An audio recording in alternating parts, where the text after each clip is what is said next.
Baik adik-adik sekalian, eh, kita ketemu lagi dalam presentasi berkaitan dengan metode ilmiah, mata kuliah metode ilmiah. Tapi presentasi yang sekarang ini saya sharing dengan adik-adik ini spesifik berkaitan dengan tahapan metode ilmiah. Sebelumnya adik-adik sudah dapatkan tentang RPS, rencana pembelajaran semester, kemudian mendapatkan juga tentang teori, konsep dan teori tentang metode ilmiah. Nah sekarang bagian daripada konsep dan teori metode ilmiah itu adalah berkaitan dengan metode, tahapan metode ilmiah. Adik-adik sekalian, ada beberapa tahapan dasar metode ilmiah.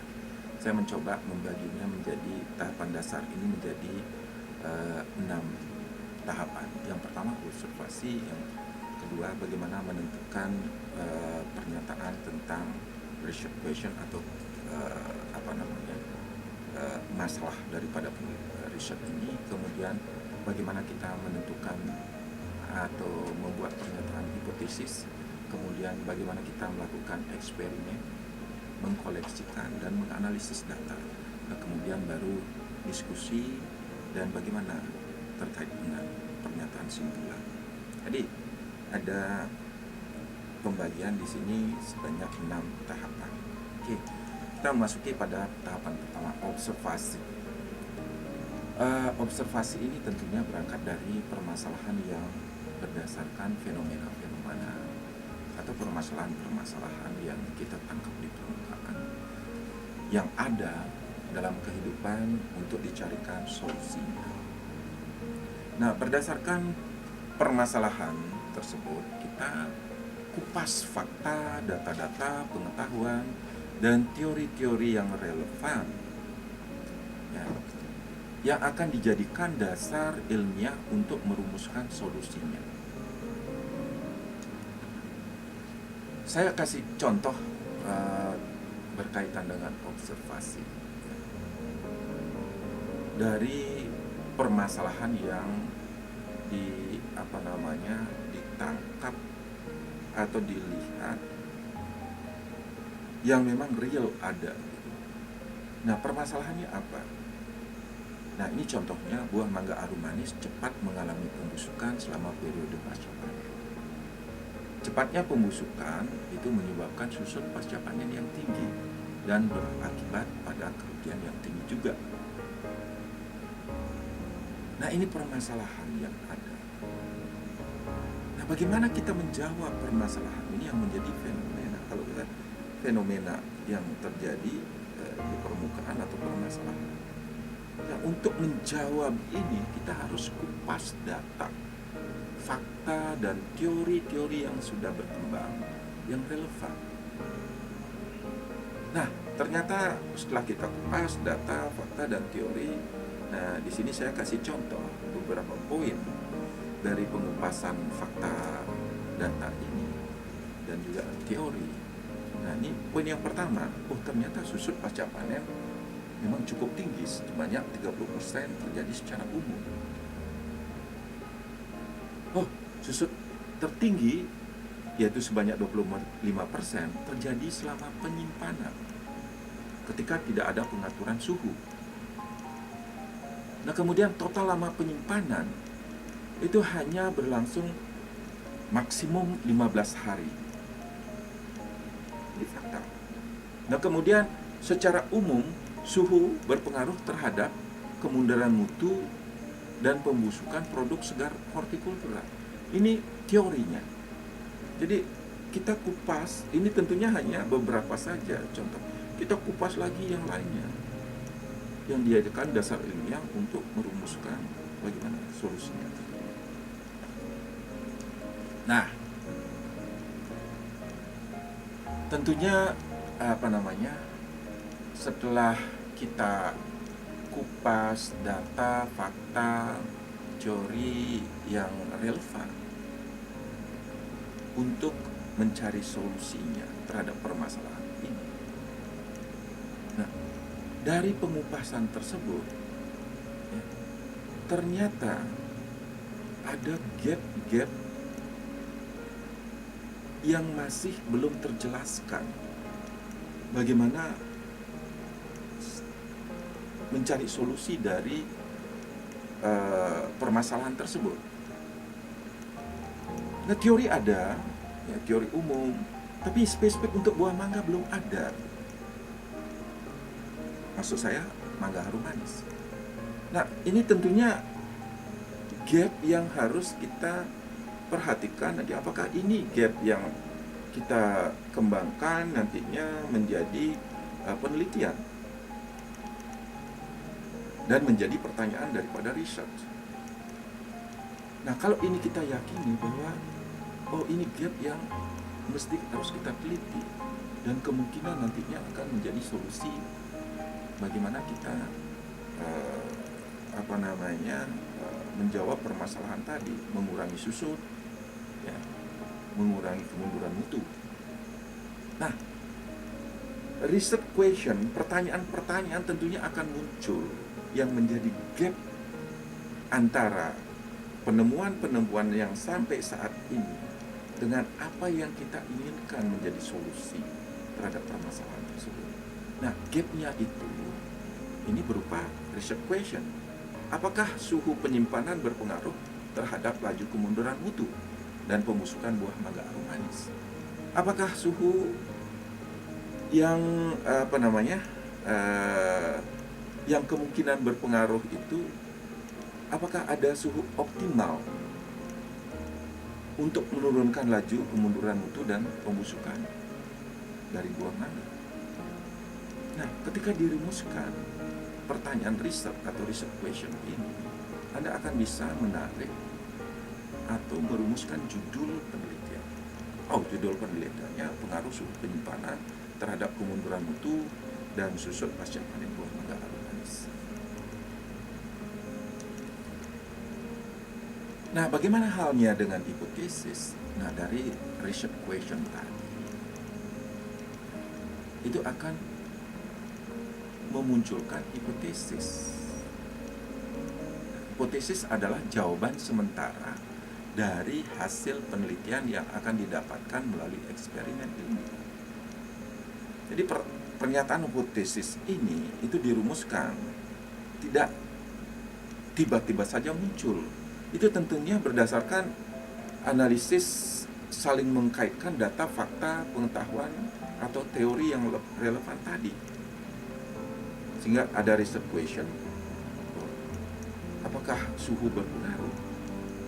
Nah, hipotesisnya nanti akan mengikuti research question tersebut. Hipotesis ini selanjutnya diuji kebenarannya melalui eksperimen ilmiah. Nah, berkaitan dengan contoh mangga tadi, pernyataan hipotesisnya menjadi pertama, suhu penyimpanan berpengaruh nyata atau sangat nyata terhadap kemunduran mutu dan susut pasca panen selama penyimpanan buah mangga harum manis. Kemungkinan hipotesis kedua menolak hipotesis pertama, yaitu adalah suhu penyimpanan tidak berpengaruh nyata atau sangat nyata terhadap kemunduran mutu dan susut pasca panen selama penyimpanan. Demikian pula untuk research question yang kedua, hipotesisnya menjadi terdapat suhu optimum yang nyata atau sangat nyata memperlambat laju kemunduran mutu dan menurunkan susut pasca panen selama penyimpanan buah mangga harum manis. Hipotesis yang bertentangan bisa saja muncul nantinya tidak terdapat suhu optimum yang nyata dan atau sangat nyata memperlambat laju kemunduran mutu dan menurunkan susut pasca panen selama penyimpanan buah mangga harum manis. Nah, ini hipotesis yang diturunkan dari research question tadi. Nah, di dalam eksperimen, ketika kita sudah merumuskan hipotesis, sebelumnya kita harus tahu jenis-jenis variabel. Ada yang dinamakan variabel bebas atau independent variables, ada yang dinamakan variabel terikat atau dependent variable, ada variabel terkendali atau control variable, dan terakhir variabel tersembunyi atau hidden variable. Nah, variabel ini tentunya berkaitan dengan hipotesis tadi. Nah, hipotesis menentukan mana yang variabel bebas, independent variables, yang akan diuji biasanya disebut sebagai perlakuan. Nah, dalam contoh mangga tadi, suhu adalah variabel bebas yang akan diuji pengaruhnya terhadap laju kemunduran mutu ya dan susut pasca panen buah mangga harum manis. Nah, variabel bebas ya tentunya dapat diragamkan untuk mendapatkan suhu optimum. Ini untuk pengujian hipotesis kedua tadi. Nah, kemudian ada variabel terikat atau dependent variable. Ini adalah variabel yang dinamis sebagai pengaruh atau akibat dari variabel bebas. Dalam contoh variabel terikat ini, contoh mangga tadi, variabel terikat itu adalah kemunduran mutu dan susut pasca panen buah mangga harum manis. Nah, indikator atau parameter dari kemunduran mutu dan susut pasca panen yang nanti akan diukur itu harus jelas. Nah, dapat disebut sebagai subvariabel terikat, atau orang sering mengatakan indikator atau parameter. Nah, indikator parameter dari kemunduran mutu itu bisa pengukuran objektif meliputi tekstur, warna, vitamin C, total asam, total padatan terlarut, dan sebagainya. Sedangkan yang lainnya yang menjadi indikator kemunduran mutu bisa aja evaluasi sensoris yang subjektif berupa rasa, warna, keasaman, kemanisan, dan lain-lain. Nah, susut pasca panen indikatornya bisa perubahan bobot, tingkat kerusakan, dan persentase susu. Nah, variabel yang lain yang penting untuk diketahui itu adalah variabel terkendali atau control variable, yang dimana variabel-variabel ini harus dikendalikan agar variabel terikat konsisten hanya dipengaruhi atau diakibatkan oleh variabel bebas. Contohnya keragaman kematangan buah. Nah, ini harus dikendalikan. Bagaimana caranya? Jangan sampai keragaman kematangan buah ini yang berpengaruh terhadap data yang didapatkan dari eksperimen, di mana data yang didapatkan dari eksperimen kita berharap dari perlakuan yaitu suhu. Nah, kemungkinan kalau tidak dikendalikan dengan baik keragaman kematangan buah yang memberikan pengaruh yang nyata juga gitu. Sehingga hasilnya bisa membingungkan ya. Apakah ini dipengaruhi oleh perlakuan atau variabel bebas? Apakah ini diakibatkan dari variabel lain yang tidak terkendali? Nah, inilah yang dikendalikan.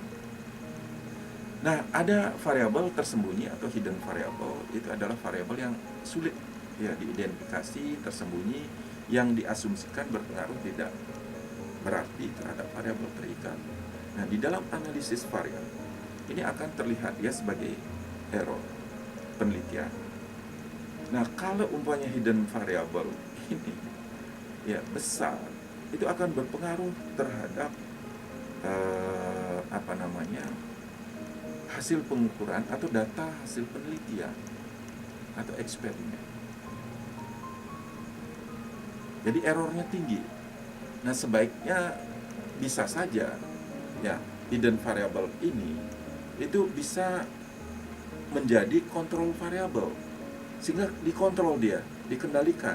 Kalau memang bisa diidentifikasi dengan jelas, dia menjadi kontrol variabel, sehingga nanti di analisis keragaman dia sudah menjadi sumber keragaman yang termasuk kontrol variabel ini, sehingga errornya menjadi kecil. Nah, di dalam eksperimen ada rancangan percobaan atau rancangan eksperimen. Nah, apa tujuannya kita menyusun satu rancangan tersendiri untuk eksperimen kita? Ini adalah bertujuan untuk memungkinkan data hasil eksperimen dapat dianalisis dengan baik secara statistik. Nah, untuk itu ada beberapa elemen penting yang harus diketahui Nah, tadi ada beberapa variabel yang sudah disampaikan. Kemudian ada istilah unit percobaan, ada unit pengamatan, ada ulangan yang mesti ada untuk bisa eksperimen ini jalan dan untuk mendapatkan data yang memungkinkan dianalisis secara statistik. Kemudian ada rancangan pengacakan unit percobaan. Nah, kalau unit percobaannya sudah kita bisa tentukan. Nah, kemudian bagaimana kita mengacak unit-unit percobaan ini dalam satu populasi penelitian. Nah, apakah diacak secara lengkap, apakah diacak secara kelompok, atau mungkin yang kompleksnya sering disebut dengan rancangan split plot, kalau yang lebih kompleks dari acak kelompok. Nah, ini tentunya sangat tergantung pada kondisi keragaman daripada populasi. Kalau umpamanya populasi yang sudah seragam, gampang sekali kita menempatkan unit-unit percobaan secara acak lengkap. Tapi kalau umpamanya populasinya tidak seragam, nah ini harus dipertimbangkan apakah acak kelompok, apakah split plot, sehingga hasil penelitiannya betul baik. Nah, kemudian struktur perlakuan, rancangan struktur perlakuan berdasarkan variabel bebas atau perlakuan ini ada yang dinamakan faktor perlakuan tunggal, ada faktor perlakuan lebih dari satu, sering disebut faktorial. Nah, di dalam eksperimen bahan alat yang digunakan itu harus jelas. Tentukan bahan alat yang digunakan dan dengan spesifikasinya secara clear, secara jelas. Gambarkan tahapan pelaksanaan eksperimen dan juga penting sekali dapat menggunakan diagram. Nah, deskripsikan dengan jelas setiap tahapan daripada prosedur kerja menjadi prosedur kerja ya, dari pelaksanaan eksperimen. Jadi setiap tahapan itu harus dideskripsikan dengan jelas. Nah, untuk pengukuran indikator variabel terikat juga itu harus jelas. Nah, setiap indikator dari variabel terikat itu harus dijelaskan, dideskripsikan pengukurannya secara detail sehingga bersifat repeatable dan reproducible. Bila metode pengukurannya adalah menggunakan metode yang dikembangkan dan dipublikasikan oleh peneliti lain, sudah dikembangkan dan dipublikasikan oleh peneliti lain, maka cukup dicantumkan nama metode dan sumber. Nah, untuk koleksi analisis data ini penting juga. Jadi sering mahasiswa dalam melakukan pengukuran untuk mendapatkan data itu menempatkan atau menulis data-datanya di tempat-tempat yang terpisah, saling berserakan, sehingga ketika melakukan analisis tabulasi dan analisis bingung ya.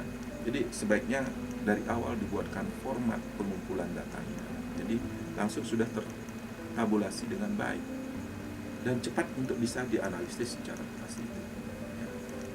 Data yang didapatkan dari pengukuran indikator eksperimen dikoleksi dan ditabulasi dengan baik sehingga menggunakan analisis secara statistik.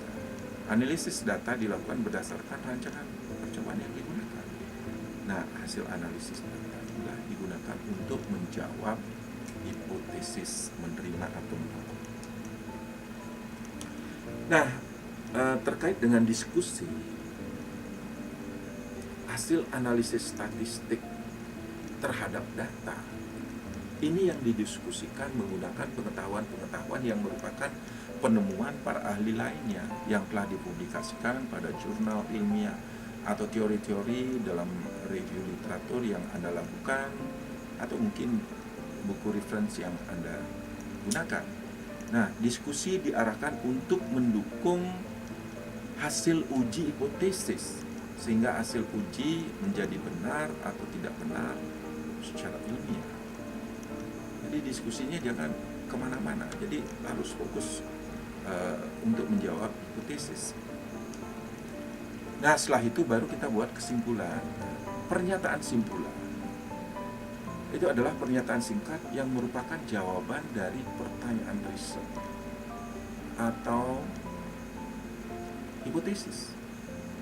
Dalam simpulan tidak ada lagi diskusi. Dalam simpulan yang dapat memasukkan pernyataan rekomendasi yang dikembangkan dari jawaban pertanyaan riset. Rekomendasi ya dapat dipisahkan tersendiri, tapi tetap harus mengikuti pernyataan simpulan. Jadi demikian adik-adik sekalian ya, terkait dengan tahapan metode ilmiah, tahapan dasar, dan mudah-mudahan ini bisa ditangkap dengan baik, dipahami dengan baik. Tentunya untuk aktivitas kelas kita akan ada diskusi lebih lanjut. Terima kasih banyak.